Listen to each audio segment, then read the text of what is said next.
మన ప్రభువును ప్రియరక్షకుడునైన యేసుక్రీస్తు శక్తిగల నామంలో మీ అందరికీ శుభములు. ప్రియమైన దేవుని బిడ్డలారా, మరి ఎలా ఉన్నారు? గతించిన దినమంతా కూడా ఆయన రెక్కల నీడలో నిన్ను నన్ను మనందరినీ కాపాడి మరొక నూతనమైన దినంలో మనల్ని ప్రవేశపెట్టిన విధానాన్ని బట్టి మరి ఆయనకి వందనాలు చెల్లించుకుంటున్నామండి. మరి ఈ దినము దేవుడు మనకిస్తున్న వాగ్దానం రూతు గ్రంథము 3వ అధ్యాయము 11వ వచనం. భయపడకము, నీవు చేసినదంతయు నీకు చేసేదను, నీవు చెప్పినదంతయు నీకు చేసేదను. ప్రియమైన దేవుని బిడ్డలారా, మరి మనము దేవునితో ఏదైతే ఒప్పందం చేసుకుంటున్నామో, ఏదైతే చెప్పుకుంటున్నామో, దేని గురించి అయితే మొర్ర పెట్టుకుంటున్నామో, ఏ విషయం నిమిత్తం అయితే మనం బాధపడుతూ ఆయన సన్నిధిలో విలపించుకుంటున్నామో, మరి ఇదంతా కూడా ఆయన వింటున్నాడు. మరి వింటలేదని మనము దిగులు పడిపోతాం, బాధపడిపోతాం, మరి ఎంతో వేదనతో ఉంటాం అనమాట. కానీ నువ్వు అలా ఉండొద్దు.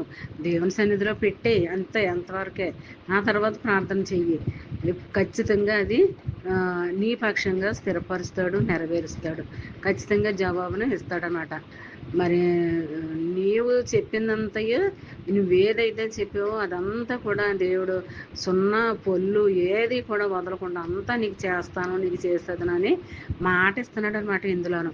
మరి కాబట్టి ధైర్యంగా ఉండాలి. భయపడొద్దు అంటున్నాడు, దిగులు పడొద్దు అంటున్నాడు, బాధపడొద్దు అంటున్నాడు, చింతపడొద్దు అంటున్నాడు. మరి ఇలాగ మనకి ఆదరణకరమైన మాటలతో మరి వాగ్దానాల రూపంలో మనతో మాట్లాడుతున్నాడు అనమాట.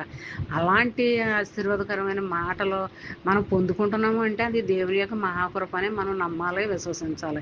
మరి చిన్న వాగ్దానం నీ ఫ్రెండ్ సర్కిల్లో పంపండి. అలా పంపడం వల్ల పంపిన వారు దీవించబడతారు, మీరు ఆశీర్వదించబడతారు.